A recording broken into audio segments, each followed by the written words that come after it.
আসসালামু আলাইকুম ওয়া রাহমাতুল্লাহি ওয়া বারাকাতুহু। আলহামদুলিল্লাহি রাব্বিল আলামিন ওয়াসসালাতু ওয়াসসালামু আলা আবদিল্লাহি ওয়া রাসূলিহি নাবিয়্যিনা মুহাম্মদ ওয়া আলা আলিহি ওয়া সাহবিহি ওয়া মান তাবিআহুম বিইহসানিন ইলা ইয়াউমিদ্দিন, আম্মা বা'দ।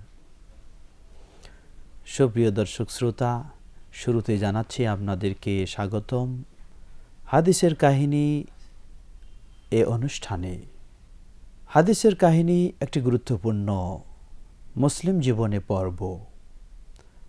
আমরা পূর্বেও আপনাদেরকে হাদিসের কাহিনী গুরুত্ব তাৎপর্য সম্পর্কে অবগত করেছি। হাদিসের কাহিনীর মাধ্যমে একজন মুসলিম তার জীবনে বাস্তব কিছু জ্ঞান অর্জন করতে পারে। মানুষের জীবনে চলতে ফিরতে উঠতে বসতে কোন ক্ষেত্রে আপনি কিভাবে অবস্থান গ্রহণ করবেন, কিভাবে আপনি সতর্কতা অবলম্বন করবেন, কিভাবে আপনি আপনার পথকে বেছে নেবেন, এই শিক্ষাগুলি বাস্তব শিক্ষা যেন পাওয়া যায় এ কাহিনী থেকে।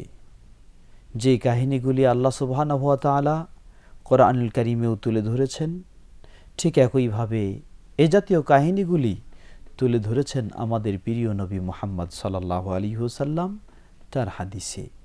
নবী সাল্লাল্লাহু আলাইহি ওয়াসাল্লামের হাদিসের কাহিনীগুলি আমাদের জন্য বলা যেতে পারে একটি উজ্জ্বল আলোকবর্তিকা, যা আমাদেরকে আমাদের জীবনে চলার পথে সঠিকভাবে চলতে সহযোগিতা করবে। কিন্তু মনে রাখতে হবে, যে কথা আমরা আগেও স্মরণ করে দিয়েছি, সমাজে হাদিসের কাহিনী নামে বহু ধরনের কাহিনীও আমাদের কাছে এসে যায়, যে কাহিনীগুলি এর অধিকাংশই বাস্তবতা নেই, ভিত্তি নেই। রাসূল সাল্লাল্লাহু আলাইহি ওয়াসাল্লামের বিশুদ্ধ হাদিসে তার অস্তিত্ব খুঁজে পাওয়া যায় না। সুতরাং আমরা অবশ্যই হাদিসের কাহিনী মনোযোগ সহকারে শুনব এবং এই হাদিসের কাহিনী থেকে শিক্ষা গ্রহণ করব। কিন্তু আমাদেরকে নিশ্চিত হতে হবে এই হাদিসের কাহিনী যেন নির্ভরযোগ্য হয়, এই হাদিসের কাহিনী যেন বিশ্বস্ত সূত্রে মুহাম্মদ সাল্লাল্লাহু আলাইহি ওয়াসাল্লাম থেকে প্রমাণিত হয়। সুপ্রিয় দর্শক শ্রোতা, আজকের এই অধিবেশনে আমরা আপনাদের সামনে একটি অত্যন্ত গুরুত্বপূর্ণ হাদিসের কাহিনী তুলে ধরতে চাই, যে কাহিনীটি ইমাম বুখারী রাহিমাহুল্লাহ সহিহুল বুখারীতে 3464 নম্বর হাদিসে তিনি নিয়ে এসেছেন। ইমাম মুসলিম রাহিমাহুল্লাহ সহিহ মুসলিমে 2964 নম্বর হাদিসেও তিনি নিয়ে এসেছেন। অর্থাৎ এই কাহিনীটি যেমন সহিহ বুখারীতে রয়েছে তেমন সহিহ মুসলিমেও রয়েছে। সুতরাং কাহিনীটির সনদ বা সূত্র নির্ভরযোগ্য এবং নিশ্চিত, তা গ্রহণযোগ্য, এতে কোনো সন্দেহের অবকাশ নেই।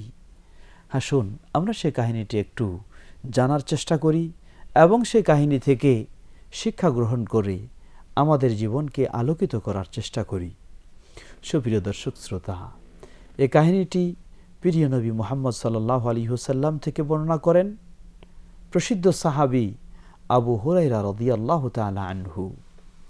আবু হুরায়রা রাদিয়াল্লাহু তাআলা আনহু এমন একজন সাহাবী যিনি রাসূল সাল্লাল্লাহু আলাইহি ওয়াসাল্লামের কাছে অনেক পরে আসার সুযোগ পেয়েছেন।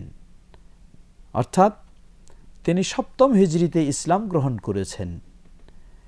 7ম হিজরিতে ইসলাম গ্রহণ করার পর মাত্র 3 থেকে 3.5 বছর রাসূল সাল্লাল্লাহু আলাইহি ওয়াসাল্লামের সাহচর্যে তিনি থাকার সৌভাগ্য লাভ করেছেন।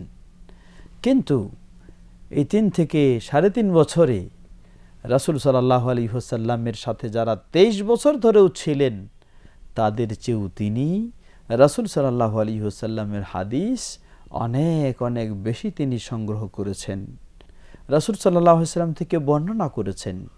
সুতরাং হাদিসের জগতে সাহাবায়ে কেরামদের মাঝে এক উজ্জ্বল নক্ষত্র হচ্ছেন সাহাবী আবু হুরায়রা রাদিয়াল্লাহু তাআলা আনহু। আবু হুরায়রা রাদিয়াল্লাহু তাআলা আনহু তিনি আবু হুরায়রা বলেই পরিচিতি লাভ করেছেন মুসলিম উম্মার কাছে, কারণ রাসূল সাল্লাল্লাহু আলাইহি ওয়াসাল্লাম তিনি নিজেই আবু হুরায়রা রাদিয়াল্লাহু আনহুর এ উপনাম তিনি দিয়েছেন। আবু হুরায়রা অর্থ হলো ছোট্ট বিড়ালের বাবা। আবু হুরায়রা রাদিয়াল্লাহু আনহু তিনি বিড়ালকে খুব পছন্দ করতেন, বিড়ালকে খুব স্নেহ করতেন, অনেক সময় কাছে নিয়ে চলাফেরাও করতেন। এ লক্ষ্যে আল্লাহ রাসূল সাল্লাল্লাহু আলাইহি ওয়াসাল্লাম তাকে বিড়ালের বাবা বলে তার উপনাম দিয়েছেন, বিড়ালের বাবা বলে তাকে পরিচয় করেছেন। প্রকৃতপক্ষে সাহাবী আবু হুরায়রা রাদিয়াল্লাহু তাআলা আনহু, তার নাম হচ্ছে আব্দুর রহমান বিন সাখার। আব্দুর রহমান বিন সাখার হচ্ছে সাহাবী আবু হুরায়রা রাদিয়াল্লাহু তাআলা আনহু এর নাম। সাহাবী আবু হুরায়রা রাদিয়াল্লাহু আনহু একজন প্রসিদ্ধ সাহাবী, যিনি রাসূল সাল্লাল্লাহু আলাইহি ওয়াসাল্লামের কাছ থেকে ৫,০০০-এরও বেশি হাদিস বর্ণনা করেছেন। এত সংখ্যক হাদিস রাসূল সাল্লাল্লাহু আলাইহি ওয়াসাল্লাম থেকে অন্য কোনো সাহাবী বর্ণনা করতে পারেননি। তো একটি বিষয় আমরা সতর্ক করে দিতে চাই, যেহেতু আবু হুরায়রা রাদিয়াল্লাহু আনহু রাসূল সাল্লাল্লাহু আলাইহি ওয়াসাল্লাম থেকে সবচেয়ে বেশি হাদিস গ্রহণ করেছেন, সংগ্রহ করেছেন, শুনেছেন এবং তা বর্ণনা করেছেন, এজন্য যারা ইসলাম বিদ্বেষী মহল, ইসলামের শত্রু, কোরআনের শত্রু, রাসূল সাল্লাল্লাহু আলাইহি ওয়াসাল্লামের হাদিসের শত্রু, তারা আবু হুরায়রা রাদিয়াল্লাহু তাআলা আনহুকে কিছু অপবাদ দেওয়ার চেষ্টা করেছে। কারণ আবু হুরায়রা রাদিয়াল্লাহু আনহুকে কিছু অপবাদ দিতে পারলে তিনি যত হাদিস আল্লাহ রাসূল সাল্লাল্লাহু আলাইহি ওয়াসাল্লাম থেকে বর্ণনা করেছেন সবগুলি সহজেই অকেজ হয়ে যাবে, সবগুলি সহজেই অগ্রহণযোগ্য হয়ে যাবে। এজন্য অনেকেই চেষ্টা করেছেন ইসলাম বিদ্বেষী মহল, কিন্তু আলহামদুলিল্লাহ তা পারেনি। বরং প্রমাণিত হয়েছে যারাই চেষ্টা করেছে তারাই আজকে আবু হুরায়রা রাদিয়াল্লাহু তাআলা আনহু এর হাদিসগুলিকে বেশি গুরুত্ব দিয়েছেন এবং সেগুলি বেশি সংগ্রহ করার ও প্রচার প্রসার করার চেষ্টা করেছেন। সুতরাং আবু হুরায়রা রাদিয়াল্লাহু আনহু তিনি হলেন সেই সাহাবী যিনি রাসূল সাল্লাল্লাহু আলাইহি ওয়াসাল্লাম থেকে সবচেয়ে বেশি সংখ্যক হাদিস বর্ণনা করেছেন।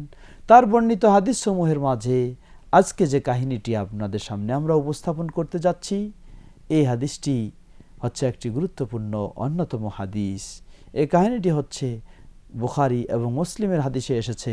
অতএব এই কাহিনীটি কোনো বানাওটি নয়, কোনো জাল নয়, কোনো তৈরি করা নয়, বরং সহিহ হাদিসের আলোকে নির্ভরযোগ্য কাহিনী। সুপ্রিয় দর্শক শ্রোতা, আসুন রাসূল সাল্লাল্লাহু আলাইহি ওয়াসাল্লাম তিনি কিভাবে এই কাহিনীর অবতারণা ঘটালেন।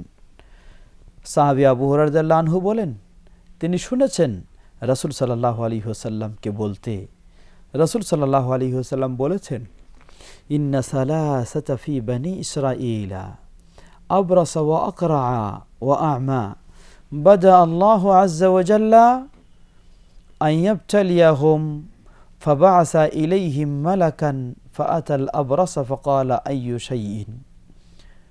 নবী সাল্লাল্লাহু আলাইহি ওয়াসাল্লাম সেই বানি ইসরাঈলদের মাঝে, অর্থাৎ নবী সাল্লাল্লাহু আলাইহি ওয়াসাল্লাম পূর্ববর্তী যে বানি ইসরাঈল তাদের একটি ঘটনা তুলে ধরেছেন, তাদের কাহিনী বর্ণনা করেছেন। নবী সাল্লাল্লাহু আলাইহি ওয়াসাল্লাম বলছেন, আল্লাহ সুবহানাহু ওয়া তাআলা পূর্ববর্তী সেই বানি ইসরাঈলদের মাঝে ৩ জন ব্যক্তিকে একটু পরীক্ষা করতে চাইলেন, যে আসলেই এরা আল্লাহ সুবহানাহু ওয়া তাআলার নিয়ামত পেয়ে কতটুকু আল্লাহর কৃতজ্ঞতা প্রকাশ করবে, না অস্বীকার করে বসবে। এই পরীক্ষা করার জন্যই আল্লাহ সুবহানাহু ওয়া তাআলা এই ৩ জন ব্যক্তি, একজন হলেন সর্বপ্রথম ব্যক্তি ৩ জনের, তিনি হচ্ছেন কুষ্ঠরোগী, যার গায়ের চামড়া ছিল বিশ্রী এবং এই বড় রোগে তিনি আক্রান্ত ছিলেন। দ্বিতীয়জন হলেন আকরা, যার মাথায় সুশ্রী ছিল না, মাথায় তার কোনো কেশ ছিল না, মাথায় কোনো চুল ছিল না, যেটাকে আমাদের সহজ ভাষায় বলি টাকওয়ালা, তার মাথায় ছিল টাক। তৃতীয় ব্যক্তি ওয়া আ'মা, তৃতীয় ব্যক্তি এমন ব্যক্তি যিনি ছিলেন অন্ধ মানুষ। আমরা আজকে সকলেই দৃষ্টিশক্তি পেয়েছি, কিন্তু সেই ব্যক্তির দৃষ্টিশক্তি ছিল না, চোখ দিয়ে দেখার মতো তার কোনো সুযোগ ছিল না, তিনি ছিলেন অন্ধ। রাসূল সাল্লাল্লাহু আলাইহি ওয়াসাল্লাম পূর্ববর্তী বানি ইসরাঈলদের এই ৩ জনের ঘটনা তুলে ধরলেন, ৩ জনের কাহিনী বর্ণনা করলেন। কেন? এজন্যই আমরা যেন আমাদের জীবনে সেই কাহিনীগুলি থেকে শিক্ষা গ্রহণ করে আল্লাহ সুবহানাহু ওয়া তাআলাকে স্মরণ করে চলতে পারি। রাসূল সাল্লাল্লাহু আলাইহি ওয়াসাল্লাম বললেন যে আল্লাহ সুবহানাহু ওয়া তাআলা এই কুষ্ঠরোগী, টাকলা এবং অন্ধ তিনজনকে পরীক্ষা করার জন্য একজন ফেরেশতা পাঠালেন। ফেরেশতা পাঠানোর পর ফেরেশতা সর্বপ্রথম সেই কুষ্ঠরোগীর কাছে আসলেন। কুষ্ঠরোগীর কাছে এসেই তাকে জিজ্ঞাসা করলেন, তোমার কি সমস্যা বলো। কুষ্ঠরোগী বললেন যে আসলেই আমি যেই জ্বালা যন্ত্রণায় আছি, যে সমস্যায় আছি, এটি বলার বাইরে। বললেন, বলো কি সমস্যা। তিনি বললেন যে আমি আসলেই এই কুষ্ঠরোগে আক্রান্ত, যেই রোগে আক্রান্ত হওয়ার কারণে অনেক মানুষ আমাকে দেখে তারা ছিছি করে, আমাকে দেখে ঘৃণা করতে চায়। অতএব মানুষ যদি আমাকে দেখে ঘৃণা করতে চায়, আমি কত লজ্জার সাথে, কত আমি মানহানিকরভাবে আমার জীবনযাপন করি, তা বলার অপেক্ষা রাখে না। রাসূল সাল্লাল্লাহু আলাইহি ওয়াসাল্লাম বলেন, আল্লাহ সুবহানাহু ওয়া তাআলা এই ব্যক্তির কাছে এসে জিজ্ঞাসা করলেন, ফেরেশতা পাঠিয়ে দিলেন, আর সেই ফেরেশতা এই ব্যক্তিকে জিজ্ঞাসা করলেন তার সমস্যা। সুতরাং সেই সমস্যার সাথে তার চাওয়া পাওয়া কি? সে ব্যক্তি বললেন যে আমি চাই আমার গায়ে যেন সুন্দর চামড়া হয়ে যায়, এই কুষ্ঠরোগের যে আলামতগুলি এগুলি যেন আমার শরীর থেকে দূর হয়ে যায়, তাহলে আমাকে মানুষ ঘৃণা করতে পারবে না, আমাকে দেখে ঠাট্টা বিদ্রুপ করতে পারবে না। এই চিন্তায় রাসূল সাল্লাল্লাহু আলাইহি ওয়াসাল্লাম বললেন যে সেই ব্যক্তি অর্থাৎ ফেরেশতা সেই কুষ্ঠরোগীকে এভাবে জিজ্ঞাসা করলে এই ধরনের সে আবেদন করল। ফেরেশতা আল্লাহ সুবহানাহু ওয়া তাআলার ইচ্ছায়, তার নির্দেশে তার গায়ে হাত বুলিয়ে দিলেন। বুলিয়ে দেওয়ার সাথে সাথেই তার সেই কুষ্ঠরোগী ও কুষ্ঠরোগ তার দূর হয়ে গেল। তার গায়ের চামড়া খুব সুন্দর, আকর্ষণীয়, সুশ্রী হয়ে গেল। এরপর তাকে জিজ্ঞাসা করলেন, আল্লাহ তোমাকে সুস্থ করে দিলেন এই কঠিন রোগ থেকে। এখন সম্পদের ক্ষেত্রে কোন সম্পদ তোমার কাছে বেশি প্রিয়, তুমি প্রয়োজন মনে করো বা পছন্দ করো, তুমি বলো। এখানে কিছু বর্ণনার ভিন্নতা রয়েছে। কোনো বর্ণনায় এসেছে তাকে বলা হলে তিনি উট আবেদন করলেন, আবার কোনো বর্ণনায় এসেছে তিনি আবেদন করলেন গরু। প্রকৃতপক্ষে এই হাদিসের এই শেষ অংশ থেকে বোঝা যায় যে তিনি উটের আবেদন করলেন, সাথে সাথে আল্লাহ সুবহানাহু ওয়া তাআলা তাকে উট দিলেন। একটি বাচ্চা প্রসব করবে এমন ধরনের একটি উট তাকে দান করা হলো। সেই উট এই কুষ্ঠরোগী, সে উট পেয়ে এই উটেই সে আরও দিনের পর দিন পালতে শুরু করলো। পর্যায়ক্রমে উট এর বিশাল মাঠ ভরা উট তার জন্য হয়ে গেল এই উট থেকে। এভাবে এই কুষ্ঠরোগীকে সুস্থ আল্লাহ সুবহানাহু ওয়া তাআলা করে দিলেন এবং তাকে বিশাল সম্পদেরও মালিক করে দিলেন। দ্বিতীয় ব্যক্তি যিনি ছিলেন টাকওয়ালা, যার মাথা দেখতে সুন্দর ছিল না, কুশ্রী ছিল, চুলবিহীন মাথা। সুতরাং কিভাবে তার কাছে ফেরেশতা পাঠালেন আল্লাহ সুবহানাহু ওয়া তাআলা। ফেরেশতা বললেন, তুমি কি চাও, তোমার চাওয়া পাওয়া কি? তিনি বললেন, দেখুন আমি জনসমাজে যখন উপস্থিত থাকি, আমার গায়ে মাথার এ অবস্থা দেখে মানুষ আমাকে ঠাট্টা বিদ্রুপ করে। সুতরাং আমি চাই, আমার আবেদনটি হলো যে আমার মাথায় যেন সুন্দরভাবে চুল গজায়। এইভাবে তিনি আবেদন করলেন। আল্লাহ সুবহানাহু ওয়া তাআলার প্রেরিত ফেরেশতা তিনি আল্লাহর ইচ্ছায়, আল্লাহর নামে সেই ব্যক্তির মাথায় হাত বুলিয়ে দিলে তার মাথা চুলে ভরপুর হয়ে যায়। এরপর ফেরেশতা তাকে জিজ্ঞাসা করলেন, কোন সম্পদ তোমার কাছে বেশি পছন্দনীয়, তুমি কি চাও? তিনি বললেন যে আমার কাছে পছন্দনীয় হচ্ছে গাভী। আল্লাহ সুবহানাহু ওয়া তাআলার পক্ষ থেকে তাকে একটি গাভী দেওয়া হলো। সেই গাভী পর্যায়ক্রমে সেই গাভী থেকে বাচ্চা প্রসব হয়ে সেই গাভীর বাচ্চা এত বিস্তার লাভ করলো যে বিশাল মাঠ ভরা এখন তার গরু, এখন তার গাভী হচ্ছে বিশাল মাঠ ভরা। রাসূল সাল্লাল্লাহু আলাইহি ওয়াসাল্লাম বলেন যে এরপর আল্লাহ সুবহানাহু ওয়া তাআলা তৃতীয় ব্যক্তি যে অন্ধ ছিল তাকে পরীক্ষার জন্য তার কাছে ফেরেশতা পাঠালেন। সেই অন্ধ ব্যক্তিকেও জিজ্ঞাসা করলেন যে আপনি কি চান, আপনার কি চাওয়া পাওয়া রয়েছে। রাসূল সাল্লাল্লাহু আলাইহি ওয়াসাল্লামের প্রশ্নের জবাবে অন্ধ ব্যক্তি তিনি বললেন যে দেখুন, মানুষ পৃথিবীতে রয়েছে, কত কিছু করে, কত কিছু তার অবস্থান, সবগুলি সে দেখার সুযোগ পায়, কিন্তু আমি এমন হতভাগা, আমার দৃষ্টিশক্তি নেই, আমার দেখার কিছু সুযোগ নেই। সুতরাং আমার চাওয়া হলো আল্লাহ সুবহানাহু ওয়া তাআলা যেন আমার দৃষ্টিশক্তিকে ফিরিয়ে দেন। এই আবেদন করলে রাসূল সাল্লাল্লাহু আলাইহি ওয়াসাল্লাম বললেন যে আল্লাহ সুবহানাহু ওয়া তাআলা তার দৃষ্টিশক্তিকে ফিরিয়ে দিলেন। তারপর ফেরেশতা তাকে জিজ্ঞাসা করলেন যে আপনি সম্পদ হিসাবে কি পছন্দ করেন, কি চান। তিনি বললেন যে সম্পদ হিসাবে আমি সম্পদ হিসাবে চাই একটি মাত্র গর্ভবতী, একটি বাচ্চা প্রসব করবে এমন একটি ছাগল আমি চাই। রাসূল সাল্লাল্লাহু আলাইহি ওয়াসাল্লাম বললেন, সেই ফেরেশতা আল্লাহর নির্দেশে তার চোখে হাত বোলালে চোখ দৃষ্টিশক্তি ফিরে আসলো, সুস্থ হয়ে গেল এবং আল্লাহর পক্ষ থেকে তাকে একটি বাচ্চা প্রসব করবে এমন একটি ছাগল তাকে আল্লাহর পক্ষ থেকে দেওয়া হলো। আর এই ছাগল, সে ব্যক্তি ছাগল থেকেই পর্যায়ক্রমে তার মাঠ ভরা বিশাল ছাগলের পাল তৈরি হয়ে যায়। আল্লাহ সুবহানাহু ওয়া তাআলা কাউকে সম্পদ দেন পরীক্ষা করার জন্য, আবার কারো কাছ থেকে সম্পদ নিয়ে নেন পরীক্ষা করার জন্য।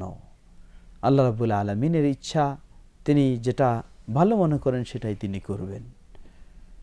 এই তিন শ্রেণীর ব্যক্তিকে আল্লাহ সুবহানাহু ওয়া তাআলা সম্পদ মূলত দিয়েছেন তাদের গন্তব্যস্থলে পৌঁছার উদ্দেশ্যে নয়, তাদেরকে সম্পদ দিয়েছেন আল্লাহ সুবহানাহু ওয়া তাআলা তাদেরকে পরীক্ষা করার জন্য।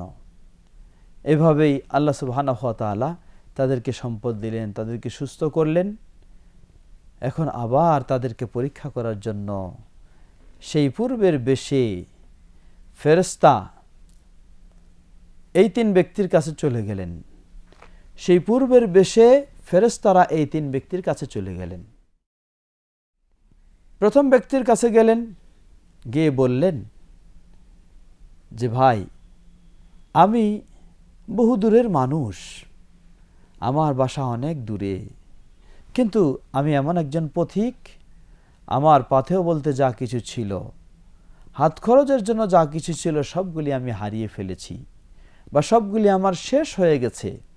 সুতরাং আমার বাড়িতে যাওয়ার মতো কোনো পাথেয় নেই, অন্য কোনো সামর্থ্যও নেই, আমার কিছু খাওয়াও নেই। সুতরাং আমি আশা করছি আল্লাহ সুবহানাহু ওয়া তাআলা যদি কবুল করেন, তৌফিক দেন, অতঃপর আপনি যদি আমাকে সহায়তা করেন, তাহলে একটি উট পেলে আমি এই উটের মাধ্যমেই আমার বাসায় পৌঁছার সুযোগ লাভ করব। এই বলে ফেরেশতা তার কাছে ভিন্ন পরিচয় দিয়ে তার কাছে উট চাইলেন।